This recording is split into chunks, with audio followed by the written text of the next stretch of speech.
विशेष के बारे में बात की थी जिसका नाम है ऋतुजा। और ऋतुजा के मुख से हम लोगों ने सुना था कि केएमएम के सेशन से उसको कुछ फायदा हुआ और पूरे पुणे रूरल में ऋतुजा को 99.6% मार्क्स मिले।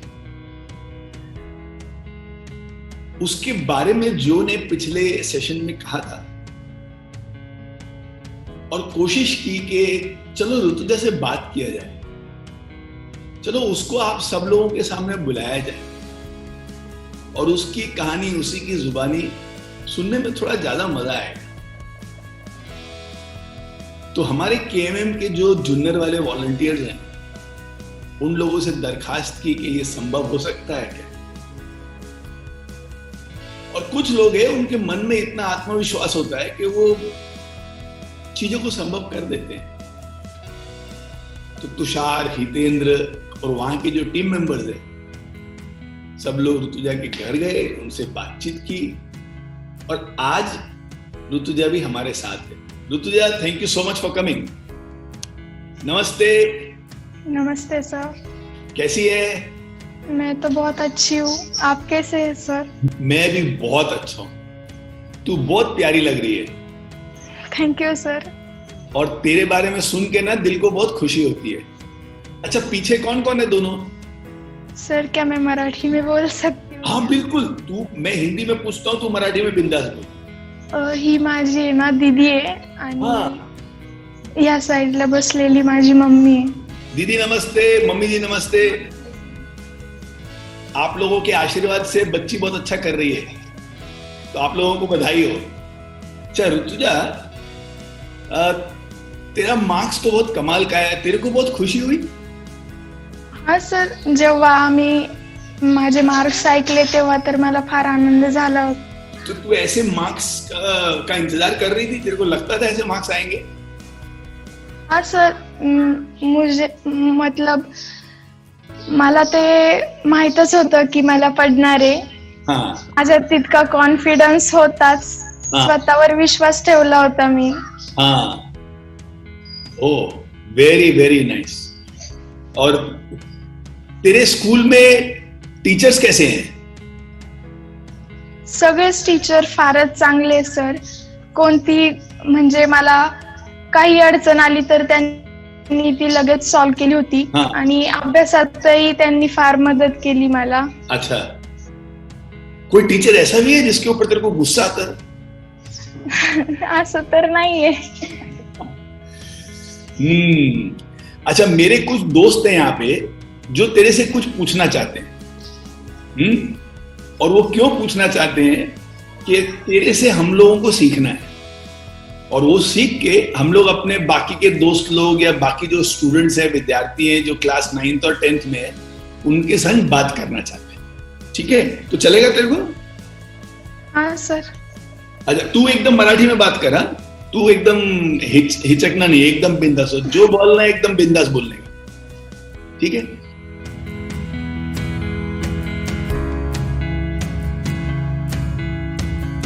तर सर पहिल्यांदा थँक्यू तुमचं।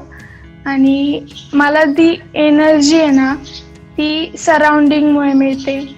काहीतरी बघितल्यानंतर आपल्याला ज्या पद्धतीने एनर्जी मिळते ना, तीच एनर्जी आपल्या ऍक्टिव्हिटीज थ्रू लोकांना दिसत असते। तर मला एनर्जी आहे ना, माझ्या सराउंडिंग मध्ये जे एक्झाम्पल्स आहेत त्याच्यावरून मिळाली। म्हणजे माझं जेव्हा पहिल्यांदा एक टेस्ट मध्ये पेपर घेतला होता तेव्हा सरांनी मला वरती लिहिलं होतं कीप इट अप। ते वाक्य तर माझं तो म्हणजे तोंडाशीच असायचं की जेव्हा पण मला भीती वाटायची ना, तेव्हा मी नेहमी ते वाक्य बोलायची की नाही बाबा, सरांनी मला ते वाक्य लिहिलं होतं की त्यामुळे माझ्यात एनर्जी प्रोड्यूस व्हायची की मी ते गोष्ट करू शकते, मलाही जमेल आणि मी ते करणार। सर का नाम क्या बेटा? सर ते तर मला कोरे सरांनी लिहून दिलेलं होतं। हाँ, मतलब कोरे सर ने तेरे जिंदगी में रंगीन बना दिया है। Very nice. उनका नाम कोरा है लेकिन वो कोरा कागज को भी एकदम बहुत अच्छा वाला बना दिया उन्होंने।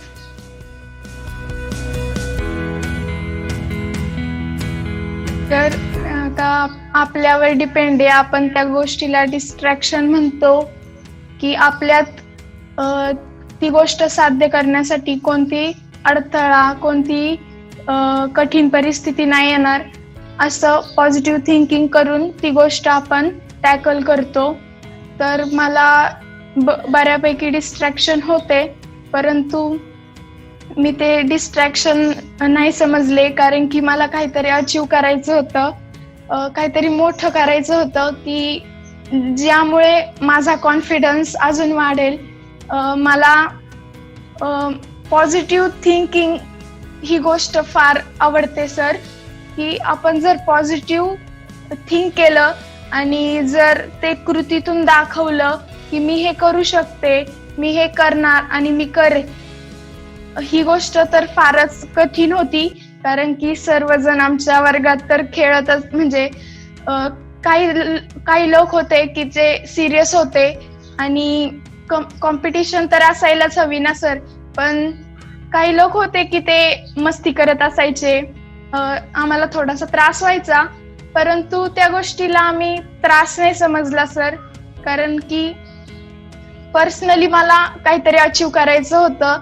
आणि असं म्हटलं जातं की काहीतरी डिस्ट्रॅक्शन अथवा काहीतरी कठीण परिस्थिती आल्याशिवाय आपण यश मिळवू शकत नाही आणि आपल्याला कोणती गोष्ट ती अचीव करता येत नाही. त्यामुळे डिस्ट्रॅक्शन असं समजून मी कधी काम केलं नाही. मला माझ्यावर तर विश्वास होता आणि बाजूचेही मला तितकीच मदत करत असायचे. ब्यूटीफुल, खूप सुंदर, खूप सुंदर. अरविंद, अब कभी एग्जाम में बैठा तो ले आना 99.6.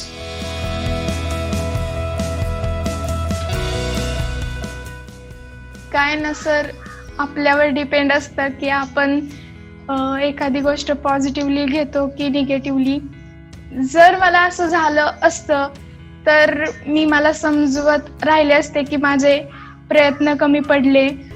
नक्कीच माझ्यात काहीतरी थोडंफार कमी असलं की आपण कमी असतो असं नाही सर, आपणही काहीतरी करू शकतो. प्रत्येक जण प्रत्येकाच्या लेवलला तो बेस्टच असतो सर, आणि प्रत्येक जण हा आपल्या आयुष्यात नक्कीच सक्सेसफुल असतो, मग तो अभ्यासात असो किंवा वेगळ्या अदर ऍक्टिव्हिटीज मध्ये असो. जर मला नसतं मिळालं तर थोडं दुःख तर झालंच असतं की मी प्रयत्न थोडासा कमी केला की मला ते यश नाही मिळालं. तर मी स्वप्न नाही ना, हे उघड्या डोळ्यांनी बघितलं होतं की जे मला मिळणार आहे.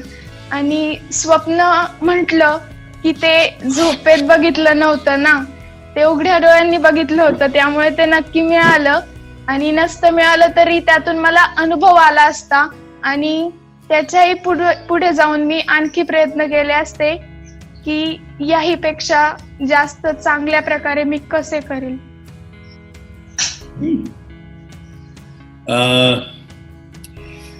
तेरे से सीखने के लायक बहुत कुछ है, लेकिन मेरे कुछ दोस्तों के पास और थोड़े से प्रश्न हैं, तो उसका जवाब दे देगी ना?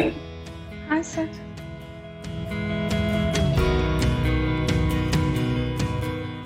मला सकाळी 6 वाजता बस असायची आणि मिस्टर म्हणजे त्या सिच्युएशन मधून मी शिकलेली आहे.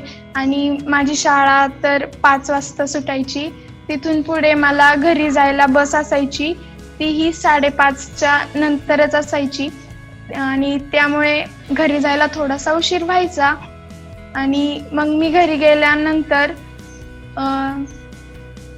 माझा लगेचच अभ्यास सुरू करायचे, कारण की काहीतरी गोष्टी असतात की आपण त्या थोड्या वेळाने सुरू केल्या की आपल्याला नंतर पस्तावा होतो की मी ती गोष्ट आधी केली असती तर फार चांगलं झालं असतं. ही गोष्ट मला परत आठवायची नव्हती की मी ते आधी करायला पाहिजे होतं.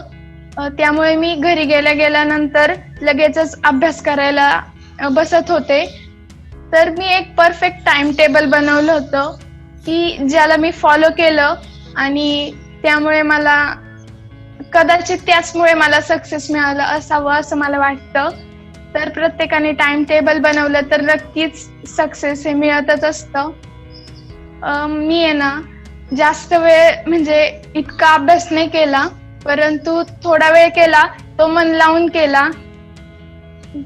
Oh, beautiful. Very, very good, Rutu.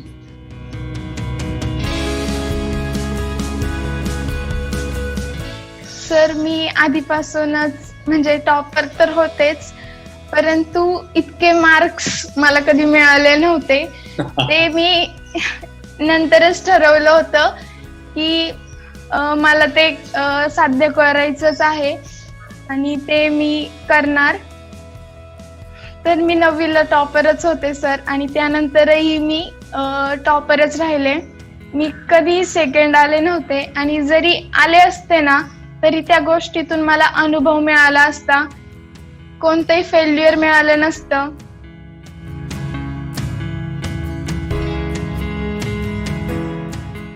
Hitendra Gandhi sir आहेत ना, तेच आम्हाला आमच्या वर्गावर सेशन द्यायला यायचे. तर त्यांचं सगळ्यात शेवटचं जे सेशन होतं ना ते मला फार आवडलं होतं. सगळ्यात शेवटी त्यांनी सांगितलं होतं की तुमच्यामध्ये असं कुणी आहे की त्याला पुढे येऊन बोलायची हिंमत आहे. तर कुणीच उठलं नव्हतं, मी पण उठले नव्हते सर. त्यानंतर त्यांनी इतकं सगळ्यांना समजावून सांगितलं की तुमच्यामध्ये कॉन्फिडन्स असला पाहिजे, तुमच्यात बोलण्याची तयारी असली पाहिजे, तुम्ही ही गोष्ट साध्य केलीच पाहिजे. तुम्ही अभ्यास तर तुम्ही नेहमी करताच, परंतु त्याबरोबरच आपण बाकी गोष्टींमध्येही लक्ष दिलं पाहिजे. आपण फ्रेश राहिलं पाहिजे. आणि हे सेशन्स आहेत ना ते आम्हाला एकदम फ्री करायचे, की अभ्यासाचं जे पण प्रेशर असायचं ते एकदम दूर होऊन जायचं. आणि प्रत्येक आठवड्यातून असे सेशन्स असल्यामुळे मला तर त्याचा फार फायदा झाला, की अभ्यासाचा जितका पण ताण असायचा तो एका दिवसात दूर व्हायचा. आणि पुन्हा एकदा ते सेशन कधी आहे आणि ते ऐकावं असं वाटायचं. तर तुम्हा सर्वांनाही त्या गोष्टीबद्दल थँक्यू, की माझं तुम्ही फार मोठं प्रेशर दूर केलं. आणि जर ते प्रेशर घेऊन मी कोणती गोष्ट केली असती तर कदाचित माझे प्रयत्नही कमी पडले असते. आणि सरांनी तर फारच मदत केलेली आहे. म्हणजे प्रत्येकाला कसं त्या गोष्टीतून मुक्त करायचं, प्रत्येकामध्ये कसा कॉन्फिडन्स जागृत करायचा हे सरांनी शिकवलं. आणि फारच त्यांनी आम्हाला मदत केलेली आहे. तुमच्या सर्व टीमला मी थँक्यू म्हणते. Oh, so sweet. Hitendra hero, well done.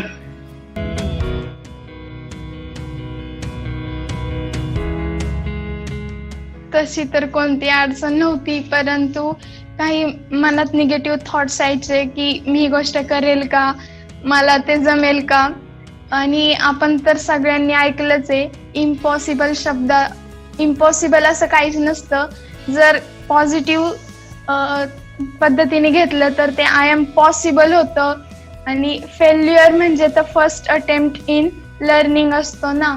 तर मी असा कोणताही मार्ग निवडला नाही की जो मला वाईट दिशेने नेईल. आणि तर मला 10 किलोमीटर प्रवास करून यायला लागायचं, तरीही मी त्या गोष्टीला इतकं सिरियसली घेतलं नव्हतं, कारण आपल्याला काहीतरी गोष्ट साध्य करायची होती.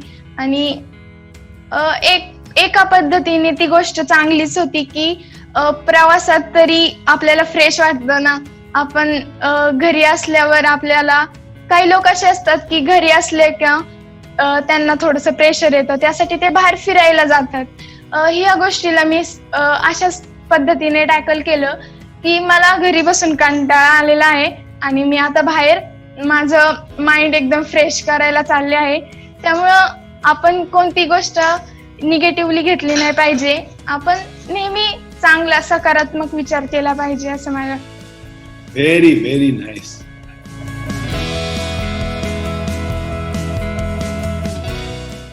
तर माझं इन्स्पिरेशन म्हणजे माझी दीदीच आहे की जिला मी अभ्यास करताना बघितलं होतं की ती किती वेळ अभ्यास करायची आणि आम्हाला तर तिने कधी तिच्या जवळ पण येऊन दिलं नव्हतं आम्ही लहान असताना.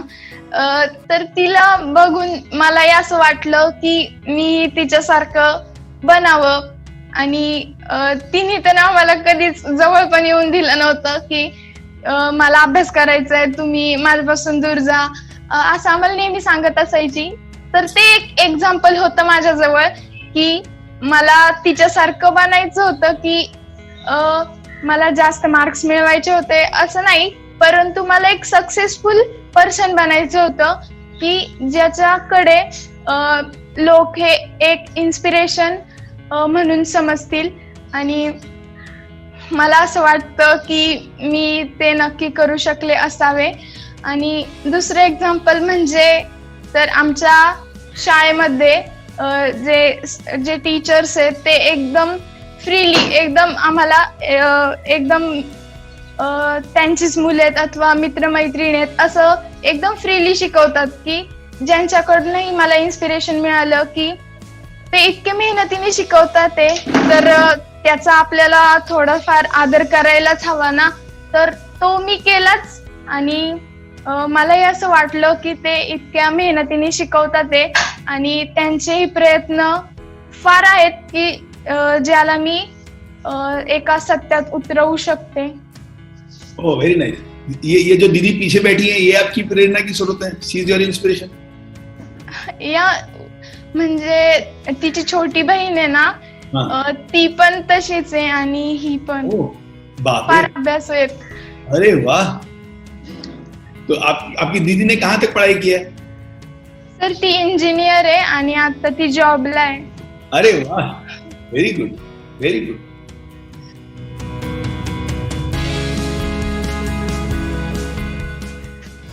आमच्या घरात तर कोणी डॉक्टर नाहीये आणि माझ्या दीदीला व्हायचं होतं, परंतु तिचे प्रयत्न थोडेफार कमी पडले, परंतु ती नाराज नाही झाली. तर मला ते साध्य करायचे आणि माझी फार इच्छा आहे की मी डॉक्टर व्हावं आणि माझे प्रयत्न तर नक्कीच त्या दिशेने असतील की मी चांगल्या प्रकारे अभ्यास करून डॉक्टर बनण्याचा प्रयत्न निश्चितच करेल आणि हे माझं स्वप्न आहे की जे मी पूर्ण करणार आहे. ब्युटिफुल. All the best.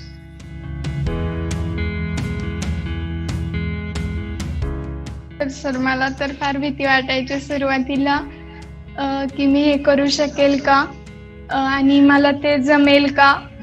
हे जे प्रश्न असतात ना ते आपल्या मनात फार खोलवर रुजलेले असतात की जे लवकर बाहेर पडत नाही आणि ते दुसऱ्यांना सांगता येत नाही की मला अशी भीती वाटते की मी ते गोष्ट करू शकेल का, मला ते जमेल का. तर हा सर्वात मोठा माझ्यातला दोष आहे असे मी समजेल की मला कोणती गोष्ट करायची असेल तर पहिल्यांदा एक प्रश्न पडतो, मला ते जमेल का आणि मला ते करता येईल का. तर ह्या निगेटिव्ह विचाराला ना मला जरा बाजूला ठेवायचे आणि नक्कीच मी प्रयत्न केला होता त्यावेळीही की मला ती गोष्ट जमणार आहे, मला त्या गोष्टीवर फोकस करायचा आहे आणि मी ती गोष्ट नक्कीच करणार. मला तो प्रश्न त्यानंतर तर कधीच पडला नव्हता आणि मी नक्की प्रयत्न केलाच होता त्यावेळेस.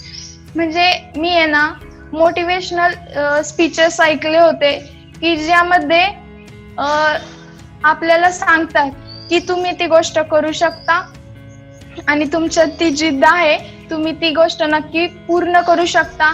असं आपण सर्वांनी स्वतःला इम्प्रूव्ह केलं पाहिजे, स्वतःत अशी काही गोष्ट बघितली पाहिजे की जी इतरांमध्ये नाहीये परंतु आपण ती पूर्ण करू शकतो. आणि प्रत्येक जण तर युनिक असतो सर, प्रत्येकात काही ना काही काहीतरी गोष्ट नक्कीच खास असते. परंतु माझा जो निगेटिव्ह विचार होता त्यानंतर मी पुन्हा कधी तसा विचार केलेला नव्हता.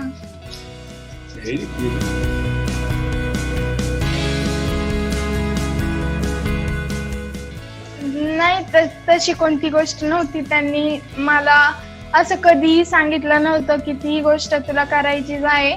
आणि जरी त्यांनी सांगितलं असतं ना तरी मी ते नक्की पूर्ण केलं असतं, कारण की मलाच ती गोष्ट साध्य करायची होती. त्यांनी कोणतंही माझ्यावर प्रेशर दिलेलं नव्हतं की मला ते पूर्ण केलंच पाहिजे. मी त्यांच्याकडनं तर फार इन्स्पायर झालेले आहे. आपला एक गोल सेट करून मी त्या दिशेने वाटचाल करत राहिले होते, त्यामुळे कोणतंही प्रेशर त्यांनी मला दिलं नव्हतं. ते उलट मला सांगायचे, जेव्हा मला भीती वाटायची ना तेव्हा ते सांगत असायचे की तू थोडीशी कमी पडली ना तरीही चालेल, परंतु तू टेन्शन घेऊ नको, तू ती गोष्ट पूर्ण करण्याच्या दिशेने वाटचाल कर, तुला ते नक्कीच साध्य करता येईल.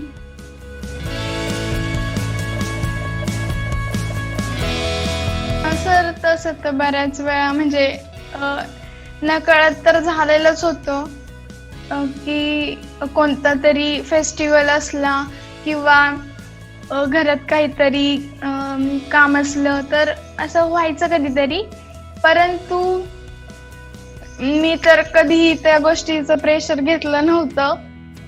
आज नाही झालं तर ठीक आहे ना, आपण ती गोष्ट उद्या करू, किंवा आपलं टाइम टेबल थोडंसं ऍडजस्ट करून घ्यायचे. मी मला तेही काम करायचंय आणि माझा अभ्यासही करायचा आहे, तसं मी ऍडजस्ट करत गेले आणि आज नाही झालं तर ते मी नक्की उद्या करणार. भलेही मला थोडंसं जास्त वेळ करायला लागलं तरीही चालेल असा मी विचार केला. अच्छा, एक फाइनल क्वेश्चन, पढ़ाई के अलावा तेरे को और किस चीज का शौक है? सर मला ना ड्रॉइंग करायला फार आवडतं आणि माझं वक्तृत्वही चांगलं आहे की मला म्हणजे स्टेजवर जाऊन बोलायला फार आवडतं आणि मीही शाळेतही फार वेळा भाग घेतलेला आहे, त्यातही मला नंबर मिळालेले आहेत बऱ्याच वेळा. Oh nice. स्टेज में जाके बात करने का तो हम लोग तेरे को एकदम एक्सपर्ट बना देंगे. हाँ, और तू केएमएम में वॉलंटियर बनेगी ना तो वहां पे बहुत अच्छे तरीके से पब्लिक स्पीकिंग ट्रेनिंग होगा. मेरी जो बड़ी बेटी है ना, जो ना लोगों को पब्लिक स्पीकर बनाने की उस्ताद है, और केएमएम में जितने भी पार्टिसिपेंट्स है ना उनको वो पर्सनली गाइड करती है. तो मैं तेरी जो से भी बात करूंगा. जो तू है क्या यहाँ पे बेटो? Are you there? Yes, I'm her. हाँ, can I have the spotlight on her? Just a minute. हाँ. Hi ऋतुजा. बात करना. हाय मॅम. कशी आहेस? ठीक आहे. मी खूप आवडलं तुला ऐकून. मीच प्रोत्साहित झाले तुझ्यावरनं. आणि तुमच्या दीदींना आणि आईंना पण माझा नमस्कार. त्यांच्या हेल्प किंवा सपोर्ट मिळाला नसतं तर मला नाही वाटत आपण एवढ्या पुढे आलो असतो. आणि स्पेशली आईला मला एक प्रश्न विचारायचा आहे, जर का त्या येऊन बोलू शकल्या.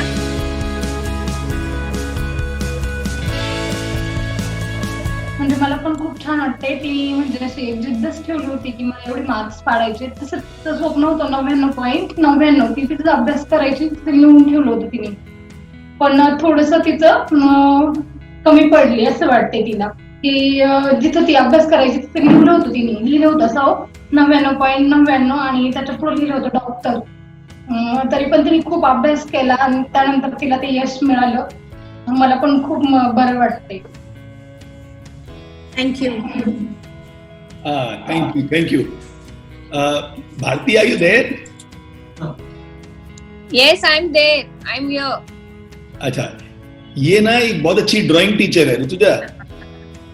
हाँ, ये ना मतलब अमेरिका में, यूरोप में, इंडिया में बच्चों को ड्राइंग सिखाती है.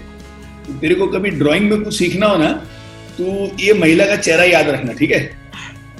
और इनका नाम भी याद रखना. हाँ, इनका नाम है भारती. भारती, आपको इसको ड्राइंग में गाइड करना अगर कभी भी इसको ड्राइंग की गाइडेंस की जरूरत पड़े, ठीक है? Okay, done. So Rutuja, thank you very much. All the best. भगवान करे आपके सब सपने पूरे हों। भगवान करे आप अपने परिवार वालों का बहुत अच्छे से ध्यान रखना। आपके आसपास में आपके जितने दोस्त हैं उनके भी थोड़ा मनोबल बढ़ाते रहना और उनको भी थोड़ा प्रेरणा देना कि तुम लोग भी थोड़ा ढंग से पढ़ाई करो और कुछ अच्छा काम करो ताकि अपने देश का बहुत भला हो। So wish you all the best. Thank you, आज आप आए। मम्मी और दीदी दोनों को मेरा प्रणाम। आप लोग भी दोनों आए, बहुत बहुत धन्यवाद। और जब मौका मिला तो जुन्नर आके आप लोग सबसे मिलके जरूर जाओ।